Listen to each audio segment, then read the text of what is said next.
Welcome to Vegas Live with Ninon. I'm Ninon, your host, and of course we're back again. You know, every week we do this on Wednesday. We film, and we film at the Mariposa, which is a Mexican restaurant, Mexican cuisine. It's absolutely fabulous, and you must come here. The food it's really cool. It's on the corner of Sahara and where is it, Decatur? Yeah, And right next, South Decatur, and right next to me I have Mychael Pollard. Mychael Pollard is part of the Jets.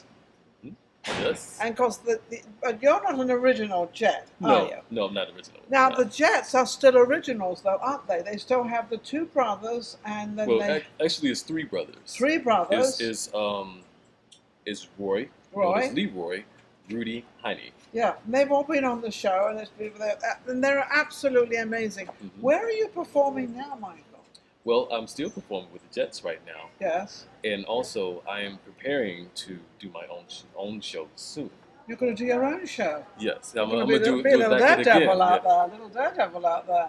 Do you find now that, you know, the pandemic and everything, they're saying there's some still cases of COVID coming around and what have you, whatever's going on with that. Mm-hmm. But do you think that Vegas is getting ready to now start hiring people and getting out there? Because they haven't done, the big hotels haven't done much of it. Well, I think everything is like in a process right now. It's a little time consuming, and also it's kind of like, you know, people are really trying to keep an eye out on things because even I heard on the news today that COVID is kind of like on a rise again. Yeah, I heard that this morning too. I just think Vegas is trying to go with the flow and be a little bit cautious. But as far as business, I think is starting to come back. It's starting to come back. Back, just you know. It's in a cautious process, you know, with its pace. You know, well, life is cautious anyway, yeah, exactly. Regardless of whether we're performing or not performing. Right. But it's been very difficult, you know, for especially in the entertainment business, because this is what they rely on. Everything's shut down. Right. Yeah. You know, now people are starting to come out, but now they have to be cautious again. So that kind of disturbs it a little bit. But do you think because people are in the entertainment business, you know, they have the tenacity to not really worry about everything and keep going forward? You know, they've got that kind of, you know, I'll go out and do it anyway. Right, you know, most of us is very gung-ho to just do it anyway. Yeah. But at the same time, you know, we have to do it with caution. Yes. You know, I mean... Well, also what people allow you into their restaurants or into their hotels or whatever. Exactly. And one thing, I mean, no matter what career you have, what comes first is your health. You gotta make sure your health is good before you come out and do Well, yes, also you don't want to be carrying something and give it to somebody else either. So you've got to be cautious of that as well. You know. Absolutely. But it's funny, I was just talking to a gentleman and we were talking about, you know, being overweight and everything, and he said he's got this great nutritionist and this, that and the other, and he's saying she tells me to do this and that and everything else. And I said, you know, there's only one solution. It's what you put in your body and what you eat. That's all it really is. And you got to exercise too. Well, as you get older, you've got to start exercising. But it truly is. I mean, if you're going to eat a lot and then you've got to exercise, that's superfluous. That's to me, that's you know, not really the right way. But I think it's definitely what you eat. And they say, well, no, I'll work it off. Well, trouble is they might work half it off, but not all of it off. Yeah, and see, when you put that all together, it all goes hand in hand, and you even get a better outcome. Yes, you get a much, much better outcome. How do you keep your health? Because you're pretty trim here, and you look like you go to classes for this muscle build-up thing. Well, if you're performing with the Jets like me, you're going to be burning off so many calories, and because it's the Jets, you know, it's a very high-energy show. And we performed for like 75 minutes on stage, so we're like constantly moving. Constantly moving and everything else. Now you play the drums, right? I do play the drums, but with the Jets, I play keys and vocals. Keys and vocals, yes. Okay. All right. Now I've always wanted to know this. You've got the keys, right? And then you have the piano. So you play the piano, but you call them keys now. Well, it's not a piano out there. There's a keyboard, right? Yeah, definitely keyboards. It's a keyboard. So I have to get that into this little head of mine that these are keyboards. Yeah, see, when you're in a situation where it's like electronic, you know, most folks call it keyboards. Yes. But when you're dealing with an acoustic situation and you have piano that have the actual strings, yes, piano. That's a piano. So there's definitely a difference between the two, though they bring out the same sort of thing. Same sort of thing. Yeah, same sort of thing. Yeah, same sort of thing. Because you know, I was talking with a fellow musician the other day, and I was telling him like, look, The piano has a different vibration when I play it, but when I play electronic Keyboards. keyboards, it's a different vibration. You know, you got the electronic vibration, you have the acoustic analog vibration there. Which So, one do you prefer? Uh, Because they both give something different out there. yeah, I actually prefer both. You know, like if I'm doing like my own thing or anything like that, I would have probably like both. You'd have both of I them. would like to have both. So, do you play the piano as well? Obviously, you'd probably do. I'm sure you do. Absolutely. And when you play, do you sing? Sometimes. Are you a singer? Kind of a singer. I mostly do like background vocals, comp vocals, and sometimes I sing occasionally. Yeah. So, how long have the Jets? You know, these are the original Jets. How long have the Jets been out? Well, the Jet's been out since the 80s. Since the 80s. You know, like... they've never grown up, actually. They don't look any older. They look old, don't they? They all look great, and what they put out there is amazing still. Yeah, they keep themselves up well, you know, with everything, and, you know, we just try to make the best of it. Yeah, you know, absolutely. So where are you performing now? Well, right now is a Planet Hollywood V Theater. Still at Planet Hollywood? Yes, Planet Awesome. Hollywood V Theater. At the theatre there. And that's on the, is that on the walkway? It's on the strip. It's by the Paris. By the Paris. And across the street, I think, from... Bellagio or something. Yeah, I think Bellagio across the street too. Right. Absolutely an amazing show, and the energy they have. Do they still have the two ladies singing in it? Yes, they still have Vice and Vanessa. And they are, if I remember rightly, are they relatives? Or Yeah, are they sisters? one is a sister. One is a sister and one is a cousin. I think, Yes, yeah. yes. She's really Right. cool. Oh, And I yeah. think last time I had them on, I think one of them was pregnant. No, she wasn't there, but I presume Yes. she had the baby by Right, now. right. Yes, she had a baby. That was Vice. Yeah. Yes, we said. Yeah. And what was little boy, girl? It was a boy. Little boy. Yeah, Oh, little lovely. boy, yeah. So you know which direction he's going in, right? right, yeah. He's got to play one of the instruments, or he's going to be singing, or whatever Right. he's going to be doing. He'll be in the entertainment business. right. They are already moving. They're all, Yeah, he's already now sing higher. right. Yeah. Take it easy. Don't destroy your voice. You can't even talk yet. Yeah. So you're putting your own band together, and Well, why are you doing that? Well, right now, I have things on standby for that. Let's see. But what I do have right now is I have a new single that's going to be released on May the 15th, which is my birthday. Oh, happy birthday. Thank you. And it's a cover song by a American jazz band called Hiroshima. Hiroshima. Now, was that something to do with Japan or something? Yeah, something, if I remember Yeah, I think they're rightly. like relatives, like brother and sister. Are Let's they see. Japanese? Yeah, Japanese. One of the main members I do know of is Dan Komoroto, and they had a hit song called "One Wish" in the '80s. Yeah. And One Wish, I kind of grew up listening to that. My mother and father, they listened to Hiroshima, and I had got a chance years ago to actually perform it live out here. And it turned out to be well. And so I decided, I was like, you know what, let me do a cover version of this song and Okay. release it. So that's what's going to be released on May the 15th. So May 15th. Now, Yes. do you have a complete band for this? What do you have exactly for this? Well, Or is this? Are you singing, or who's doing the vocals? oh, there's no vocals in this song. It's there's an no- instrumental. Yes. Instrumental only, Yes. which Yeah, is quite instrumental. nice actually. Yeah. Sometimes. Yeah, sometimes, yes. So is this your complete band, or is it the band, the Hiroshima band as well, that you're involved in, or how is this working? Oh, okay. I'll explain. So the way it goes is I'm a producer, arranger, composer.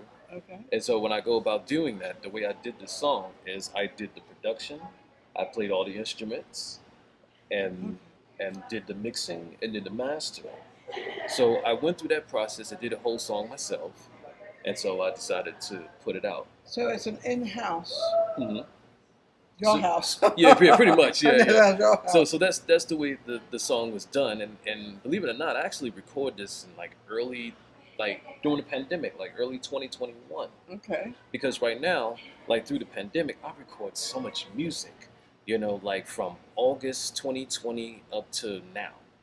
And it was like every day I was just knocking out songs back to back, just recording them. And because I know a little bit how this is done, because I've been into many recording studios, so I know that they've got the singing booth for the person for the vocals, and then you have the computer Mhm.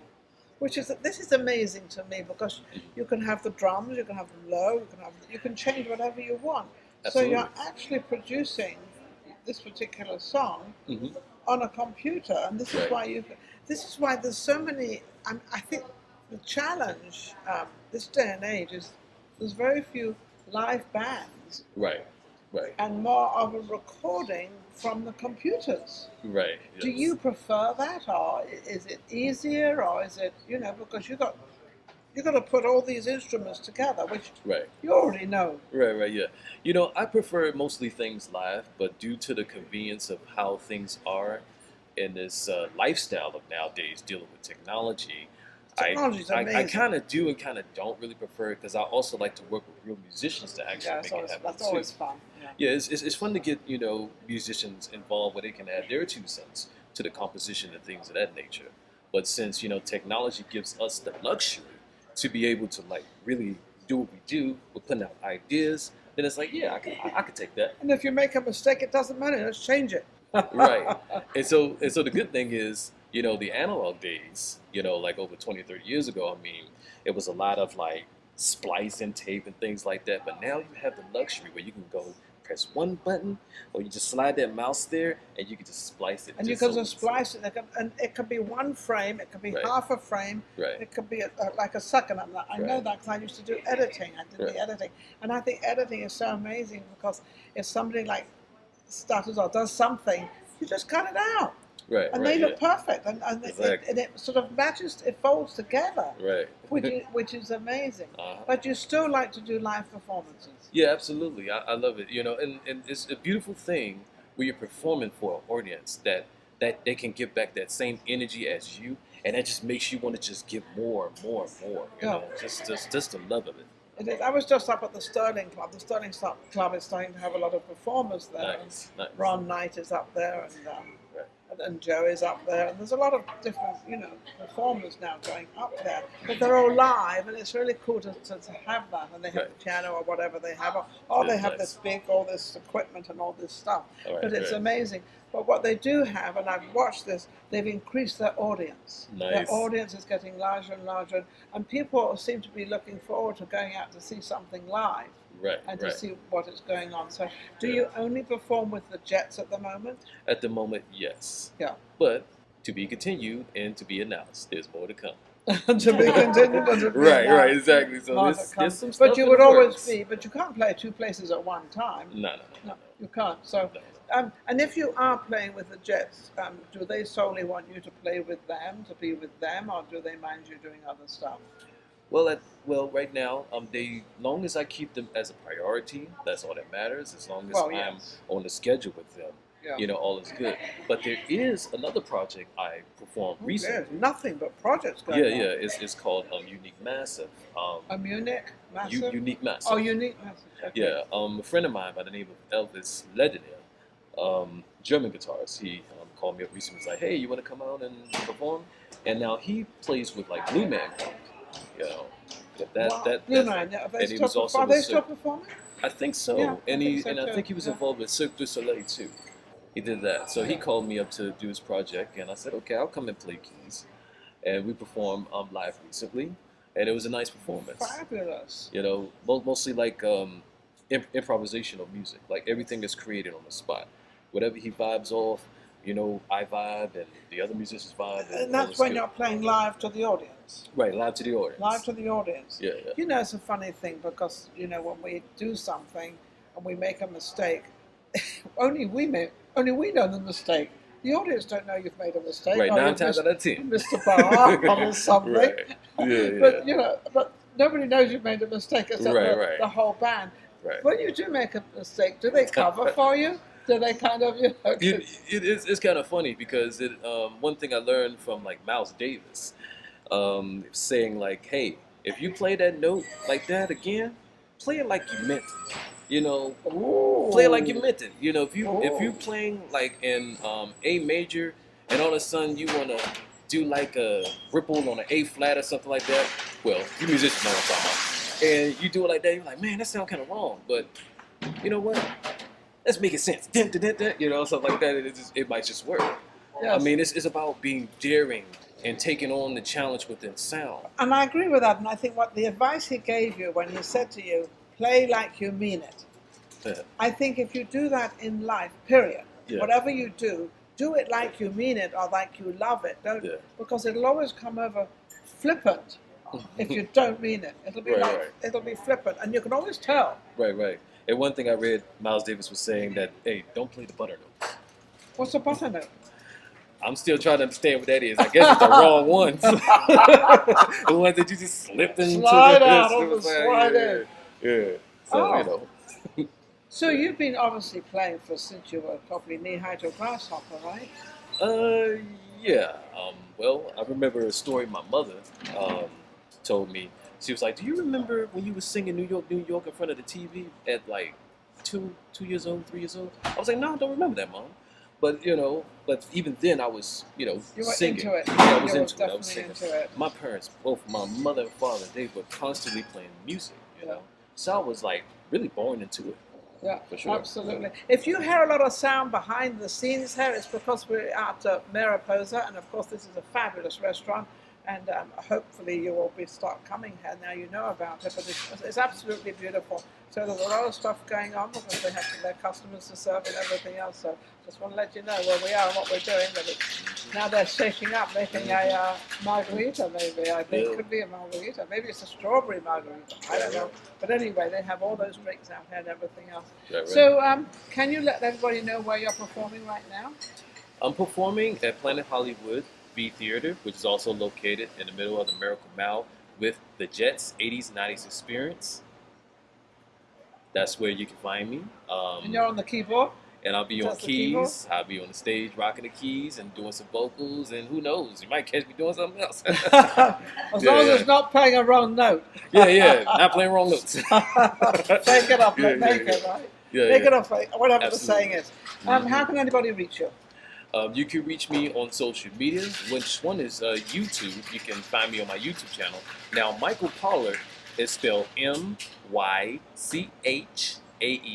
last name Pollard, which is Pollard. I'm on Facebook, I'm on Instagram, I'm on Twitter, I'm also on TikTok now. I just started my TikTok. I kind of have no idea how to really work it, but I guess it's got the same kind of algorithms, that kind of thing. Press these buttons, yeah. volume, clear, stickers, all that stuff. It's quite easy to do, because the reason I say it's easy is because I do it, so it has to be easy. Oh yeah, it's another thing too. I have a video I just released. You familiar with BTS? Yes. BTS, Korean pop band. They have a hit song you guys know called Butter. I just did a video of doing like a rearranged version of Butter. It's pretty nice. Fabulous. Yeah, it's pretty nice. And where can they hear that? You can hear that on, let's see, Facebook. You can see it on Instagram, and you can see it on TikTok or YouTube. All of those. Are you on any of the music stations? You know, the music platforms? Yes, you can listen to me on mostly all platforms: Apple Music, Spotify, Amazon Music, Pandora, Deezer, Tidal. And you go under the name of Mychael Pollard. Yes, Mychael Pollard. Yes. Amazing guest, absolutely fabulous. I love what they're shaking up behind me because I'm getting ready to have a nice margarita at Mariposa. Thank you for watching, and don't forget to go to YouTube, and don't forget to subscribe and all the above. And Mychael's been amazing. We learned a little bit about what he's going on. And don't forget to go to, obviously, to see the Jets. Right. Thank you so much, Mychael, for coming on. Thank you. Thank you very much. We'll be right back with our next guest. Take care. Smooth like butter, like a criminal undercover. Don't pop like trouble, breaking into your heart like that. Cool shit, summer, yeah, owe it all to my mother. Hot like summer, yeah, I'm making you sweat like that. Ooh, when I look in the mirror, I'm not sure how to do. I got the superstar glow, so